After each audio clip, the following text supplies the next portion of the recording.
The story begins when a little girl named Wen is gathering insects outside the cabin where she is staying with her two parents. Not long after, Wen is approached by a bald man named Leonard. Leonard tries to come up to Wen in a very friendly manner, even helping her catch a few insects.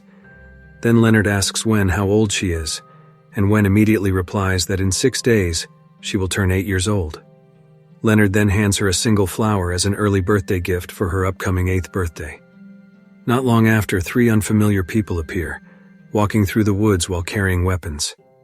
It turns out they are Leonard's companions, each named Sabrina, Adrian, and Redmond.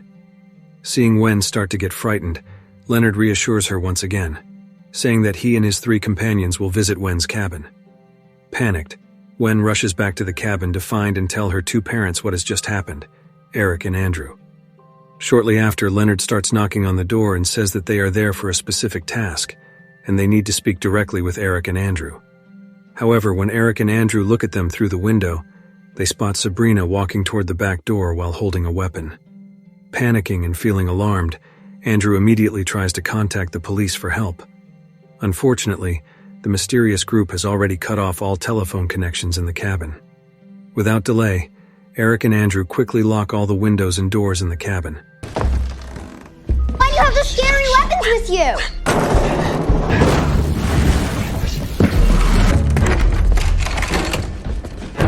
Still, the group forces their way into the cabin by breaking the glass there. Seeing this, Eric reacts by trying to stop Sabrina. But his effort is futile, as Eric falls and ends up losing consciousness. Meanwhile, Andrew finds himself confronting Redmond. Eventually, the 4 individuals succeed in restraining Eric's family. After that, Leonard, the bald-headed leader, immediately explains that they have not come to disturb their vacation time, but that fate itself has led them to this meeting. Then they all introduce themselves and share their backgrounds. Leonard is a children's basketball coach, Sabrina is a nurse, Redmond works in sanitation, and Adrian is a cook or a chef. Once they have introduced themselves, Leonard goes on to explain why they have come to Eric and Andrew's cabin, which is to stop the apocalypse. All 4 of them had visions of a worldwide catastrophe, and Eric's family was chosen as an offering to ensure the survival of humanity. If one of Eric's family members refuses to make a sacrifice, then all humankind will perish. Hearing such an absurd claim, Andrew immediately refuses. Ignoring Andrew and Eric's objection, Leonard again asks them who among them is willing to make the sacrifice. You have to understand that we cannot and will not choose who is to be sacrificed for it.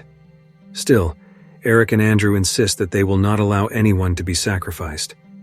And at the moment when the sun's rays reflect onto Eric, it seems she sees some sort of vision in that reflection. Then Sabrina and Adrian strike Redmond's head with their weapons, and Leonard immediately ends Redmond's life as a sacrifice.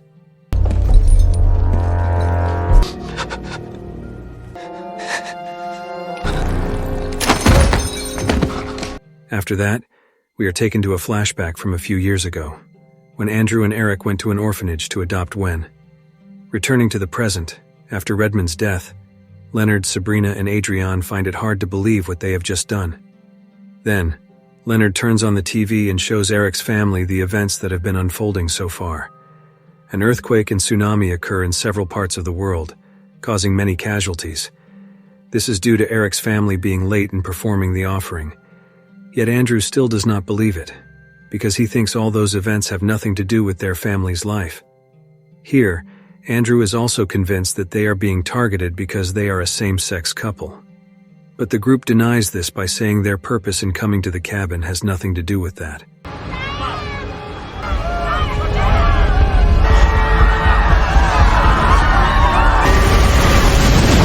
Moments later, Eric once again sees a reflection of light from the window, but he does not pay it much attention. Then Sabrina says that initially she was just like Eric's family, yet after receiving visions of the end times, her beliefs suddenly changed. That also became the reason she met Leonard, Adrian, and Redmond, which finally led them to agree to come to the cabin where Eric's family was vacationing. After that, Leonard tells Andrew to get some rest, while he decides who will be sacrificed. When Wen finishes eating, it turns out, without anyone noticing, that she slips a knife to Eric. Not long after, Leonard asks again who among Eric, Andrew, and Wen will be sacrificed. Because Eric and Andrew remain adamant about not sacrificing anyone, Adrienne says it is now her turn. Eric tries to convince Adrienne that she can choose to walk away, and nothing will happen if Adrienne stays alive. But here Adrienne refuses. She says she is doing this for the safety of her child, whose name is Charlie. In the end, Adrienne sacrifices herself. Believe me when I tell you that this has really happened. Please stop this!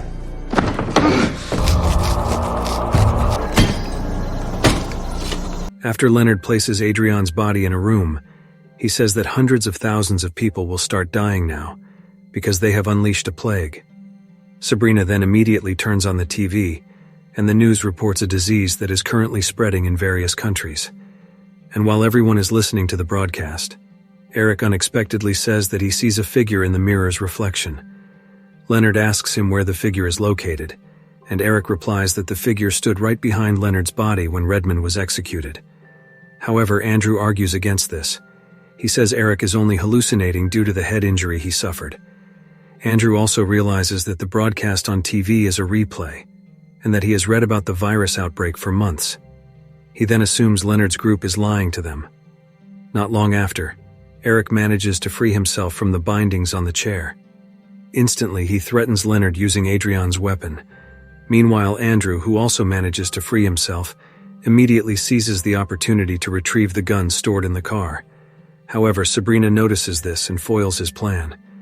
Here, Sabrina pleads with Andrew not to run away, but Andrew pays no attention to her plea and directly attacks Sabrina, then rushes into the car.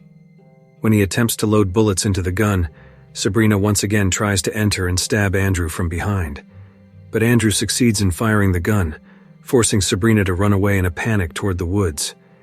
Afterward, Andrew goes back inside the cabin to rescue Eric and Wen. But just as Andrew is about to shoot Leonard, suddenly Sabrina enters through the back door, causing Andrew to react reflexively and fire a shot in Sabrina's direction. Because the time for the sacrifice has begun, Leonard then approaches Sabrina's lifeless body. Witnessing that, seeing Leonard's actions which are beyond reason, Andrew approaches Redmond's corpse to check his identification. There, Andrew realizes that Redmond, or Rory O'Bannon, is the same person who once attacked him some time ago at a bar. Andrew concludes that the killings led by Leonard only serve to torture his family. Yet again, Leonard ignores Andrew's statement. Feeling toyed with, Andrew immediately locks Leonard in the bathroom, then exits the cabin to search for the group's vehicle, since the tires on Andrew's car have been slashed by Leonard's group. Suddenly, just as they are about to leave the cabin, the sound of shattering glass echoes from the direction of the bathroom. They suspect that Leonard has managed to escape. Instantly, this causes them to abandon their plan and return to check inside the bathroom. Although Leonard succeeds in seizing Andrew's gun, he does not immediately fire at Andrew.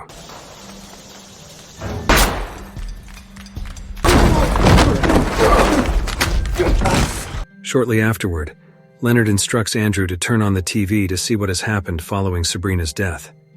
When the TV is switched on, they see news reports about airports worldwide experiencing massive system failures, causing thousands of planes to crash and claiming numerous lives. At this point, Eric appears to begin believing Leonard's statement that his vision of the apocalypse will truly occur if none of them makes a sacrifice. However, Eric's family still refuses to go through with that sacrifice. Here, Leonard intends to give up his own life so that Andrew and Eric will become even more convinced that, after his passing, further chaos will unfold.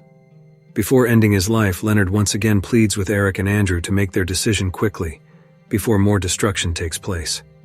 And not long after Leonard dies, the sky suddenly turns dark. Climbed in. Put your music on. It's just gonna go on and on.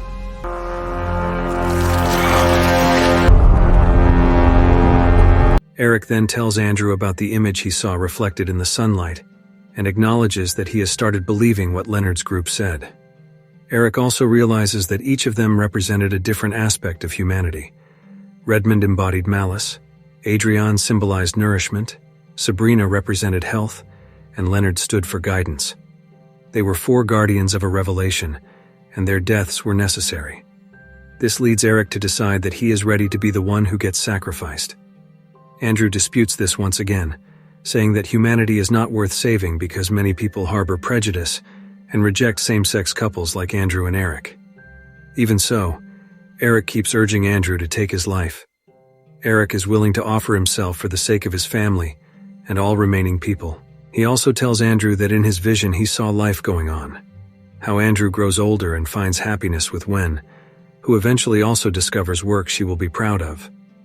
In that moment, Eric begins to feel a sense of peace within himself. After Andrew stands there absorbing the loss of his husband, he goes to retrieve Wen from her treehouse. Not wanting to dwell too long in sorrow, they quickly leave the cabin. Eventually, they find the vehicle that Leonard's group used earlier. Partway along the journey, Andrew decides to stop at a restaurant for a brief rest. Inside the restaurant, people have gathered around, watching the news that the disaster appears to be subsiding. Many victims have been rescued following the tsunami.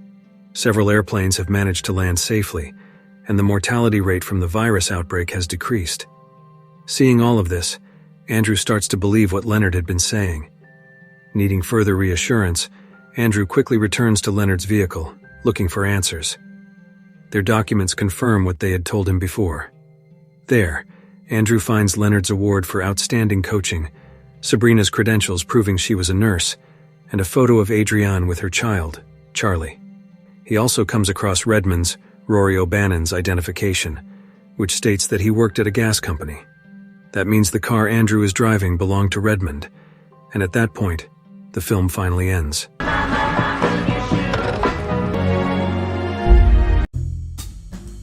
If you like this video, don't forget to subscribe. Because by subscribing you have supported me to make better videos. See you in the next video.